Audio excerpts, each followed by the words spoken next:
자, 안녕하세요. 여승재 전문가입니다. 자, 여승재 전문가의 골든타임. 오늘 주제는요, 주식은 대응의 영역, 기술적 대응은 이렇게 한다. 정해보았습니다. 주식 투자를 좀 하신 분들은 많이 들어보신 말이에요. 주식은 대응의 영역이다. 대응 잘해야 된다. 또는, 또 이제 초보 투자자분들은, 생소한, 말이 될 수도 있는데, 주식 투자를 하시면서 아마 많이 듣게 되는 말이 될 겁니다. 그리고 기술적 대응은 이렇게 한다. 이렇게 제가 정해 보았는데, 자세하게 설명드릴 거예요. 그러니까 끝까지 잘 들어주시고, 또 내용이 도움이 됐다, 유익했다 라고 생각이 되시면 좋아요, 구독 눌러주시면 좋을 것 같습니다. 이 기술적 대응, 기술적 대응, 이것을 보통 전문가들이 어떻게 돌려서 얘기를 하냐면 무슨 매매법, 무슨 매매법, 무슨 매매 기법, 무슨 필살기, 그런 말로 바꿔서 얘기를 하고 있는데, 기술적 대응이에요. 기술적인 대응. 매매 기법, 무슨 필살기, 그것은 다들 다 기술적인 신호에 의한 대응이다 라는 것이 되겠습니다. 이 대응은 뭐예요? 대응. 어떤 일이 일어났을 때 어떤 사태에 맞춰서 태도나 행동을 취하는 게 대응이죠. 이 주식 투자 하시면서 선제적 대응, 이거 굉장히 위험한 겁니다. 선제적 대응은 무엇이죠? 이렇게 될 거야 라는 단정을 짓고 행동을 취하는 거죠.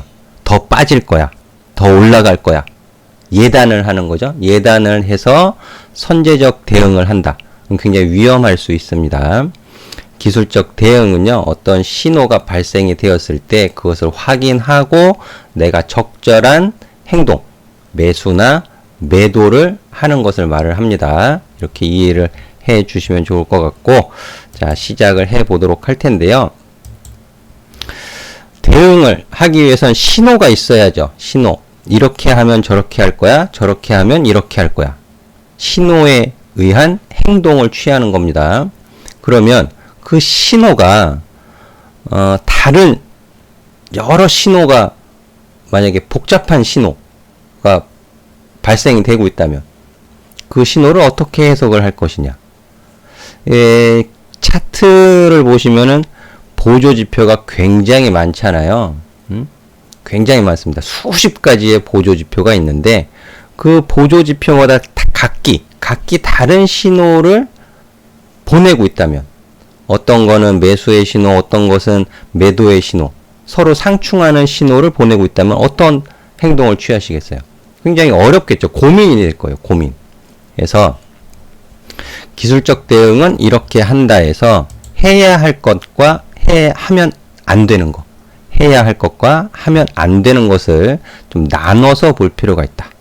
그래서 제 차트를 보여드리면서 이제 설명을 드릴 텐데, 자, 지금 보시는 화면 차트는 코스피 종합주가지수 차트입니다. 그동안 제가 월요일날 시황 관련 영상을 올려드리면서 코스피 종합주가지수 차트를 항상 보여드리잖아요. 근데 그 코스피 보여드리는 종합 차트에는 이평선도 없어요. 딸랑 지표라고는 거래량, 그리고 과매수, 과매도 신호만 나타나 있는, 표시되어 있는 차트를 보여드려 왔었는데, 지금 보시면 매물대에서부터 해서 이동평균 크로스 강세 패턴, 약세 패턴, 엠벨롭, 그리고 일목균형표, 밑으로는 MACD 오실레이터, 스토캐스틱 패스트 슬로우, 이런 보조지표들을 제가 미리 띄워놨습니다. 보시기에 어때요? 좀 있어 보이나요? 차트가? 이 사람 차트를 좀 볼 줄 아나 보다, 그런 생각이 드시나요? 아니면 굉장히 복잡하다, 저게 도대체 무슨 그림인지 도저히 이해가 안 간다 라고 생각이 되시나요? 근데 여기서 주목할 것은요, 차트가 있어 보이고 또는 허전해 보이고 그것이 중요한 것이 아니고요. 이 보조 지표들이 무엇을 근본으로, 무엇을 바탕으로 만들어졌는가를 만약에 안다면 도움이 되시겠죠. 이동평균, 말 그대로 이동평균선입니다. 제가 해볼까요? 이렇게 클릭해 보시면 설명이 되어 있어요. 설명. 이동평균선.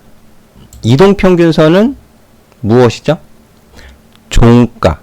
그날 당일의 종가가 결정되어야만 그려지는 선이잖아요. 선. 그쵸. 제가 교육 영상에서 이동평균선에 대한 영상을 올려드리기도 했었는데, 이동평균선이 들어갑니다. 자, 그리고 MACD 오실레이터도 마찬가지죠. MACD 오실레이터. 이것도 설명을 보시면 MACD와 시그널 간의 차이를 바 차트로 나타낸 지표이다. 이게 무슨 말이냐? MACD는 결국 이동평균선의 수렴과 확산의 약자예요. 이것도 이동평균선을 이용한 보조지표죠. 이동평균선은 가격이 앞서 있는 거죠. 가격. 그러니까 결국에는 이 보조지표들이 기간, 대부분 시간은 특정 기간으로 나타낼 수가 있을 것 같고요. 기간과 거래량, 그리고 가격을 근본으로 만들어졌다. 그러니까 이 수치를 어떻게 조합하고 바꾸느냐에 따라서 수많은 보조지표들이 만들어지게 되는 거예요. 왜 수많은 보조지표들을 만들게 되었을까요? 잘 안 맞으니까. 그렇잖아요. 만약에 일목균형표 같은 경우에는 이제 지수 관련된 이제 대형주들 위주로 좀 잘 맞는다, 그런 평가를 받기도 하고 그러는데, 뭐 소형주는 잘 안 맞는다. 예. 쓰기 나름이에요. 쓰기 나름이고, 일목균형표만 공부하시는데도 굉장히 오랜 시간이 걸릴 겁니다, 아마.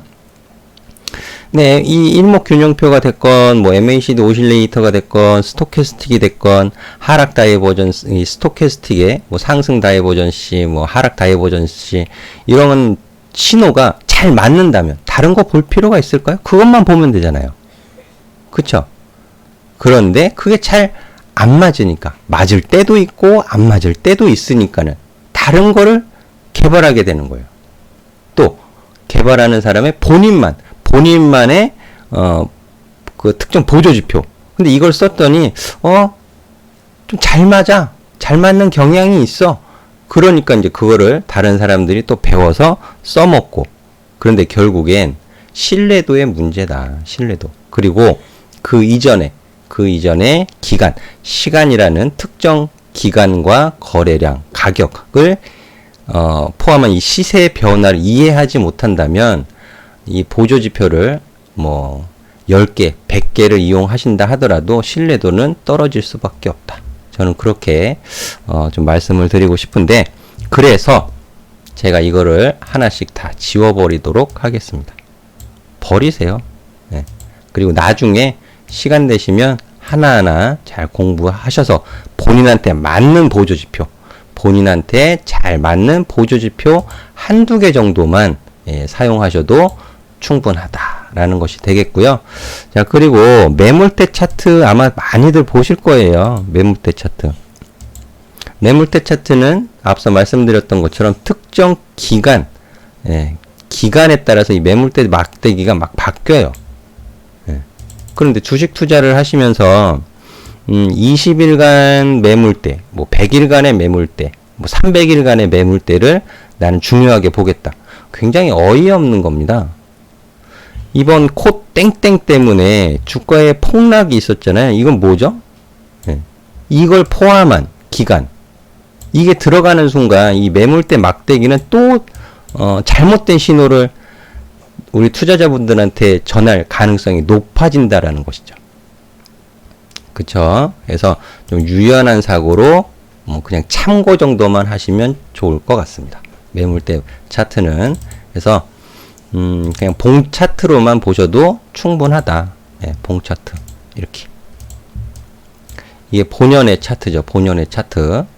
여기에 제가 이제 과매수, 과매도 신호만 띄워서 설명을 드리기도 하는데, 제가 과매수, 과매도를 보는 이유는요, 시장의 심리가 과하게 매수로 쏠렸는지, 과하게 매도로 쏠렸는지. 왜? 시장은 시간이 지나가면 평균에 수렴하려는 성향을 갖고 있어요. 성격을 갖고 있어요. 종합주가지수가 됐건 개별 종목의 주가가 됐건 그 밸류, 실적이라는 그 밸류를 가지고 평균에 수렴하려는 움직임을 나타나게 돼 있다. 그러니까 어느 한쪽으로 심하게 과매수로 쏠려 있으면 평균의 획이 수렴하기 위해서 조정받을 가능성이 있죠. 또 반대로 어느 과매도, 과하게 매도 심리가 작용이 돼 있을 때는 평균에 수렴하려는 상승의 움직임이 나올 수가 있다. 그래서 제가 과매수, 과매도 신호를 차트에 띄워놓고 보기도 하는데요. 지금 코스피 종합주가지수 차트 이번 일주일간 잘 대응을 하셨는지 모르겠습니다.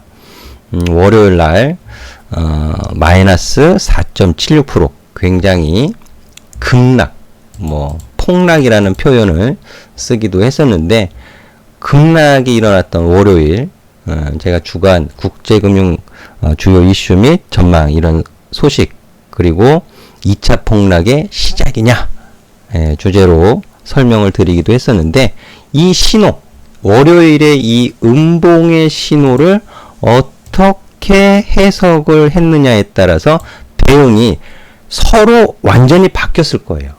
그쵸? 매도로 대응하시는 분이 계셨을 것이고, 오히려 매수, 이 조정은 매수의 기회야 라고 생각을 하시고 매수로 대응을 하셨던 분도 계실 겁니다. 분명히. 하지만 그것은 둘 다 틀린 거예요. 둘 다. 확인. 추가적인 하락이 나타날 건지 아니면 반등을 줄 건지 모르는 상태에서 대응을 한 거죠. 앞서 말씀드렸던 것처럼 선제적인 대응을 한 거예요. 내일 반등 나올 거야. 내일 더 떨어질 거야. 그렇잖아요. 그죠?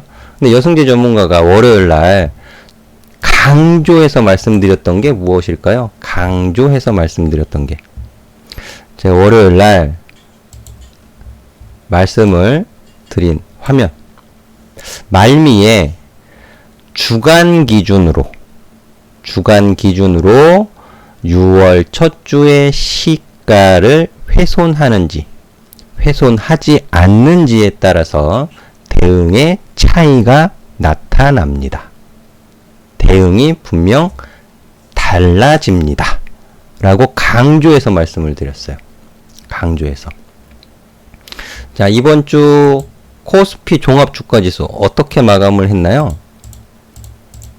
다행히 반등을 주면서 2141.32포인트에서 마감을 했는데, 자, 주간 흐름.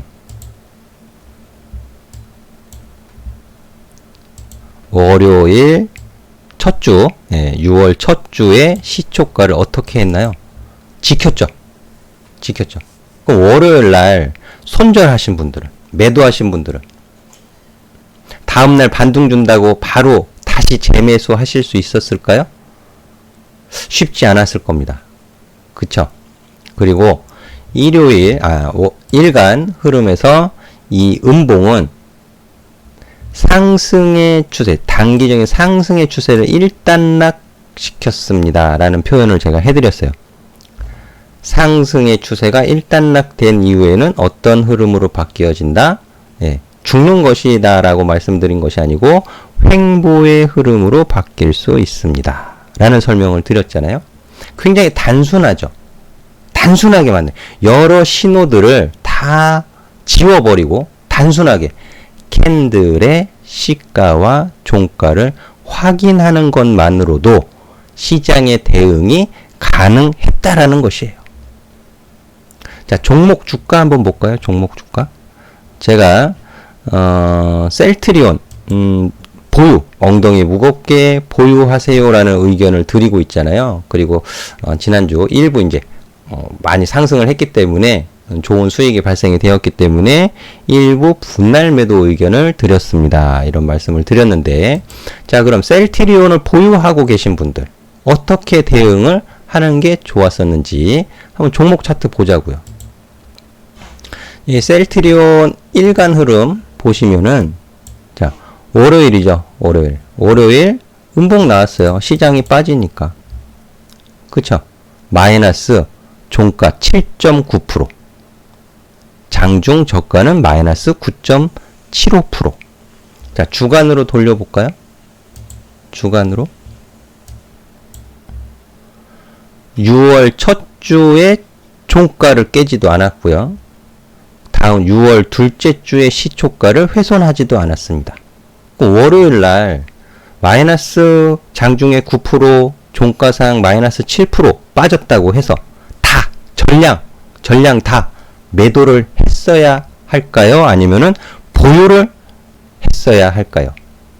월요일 날 제 주간 국제금융 주요 이슈 내용 설명드리면서 대응의 기준을 제가 제시해 드렸잖아요. 셀트리온은 코스피 200 종목이에요. 코스피 지수에 영향을 주거나 받는 종목이죠. 대형주란 말이에요. 대형주. 시가총액 39조 3천억. 거의 뭐 40조에 가까운 대형주라는 말입니다. 그러니까 대응할 수 있는 기준이 분명히 제시가 되고 있었죠. 그쵸? 자, 그리고 LG화학 볼까요? LG화학 같은 경우에도 제가 보유 의견 드리고 있는데, 일부 분할 매도 하셔도 상관은 없는 가격 구간이에요. 지금 LG화학 같은 경우에 이제 최고가 51만 2천원 오늘 기록을 이번 주에 기록을 했는데, 오늘 이번 주 종가상으로는 51만 2천원입니다.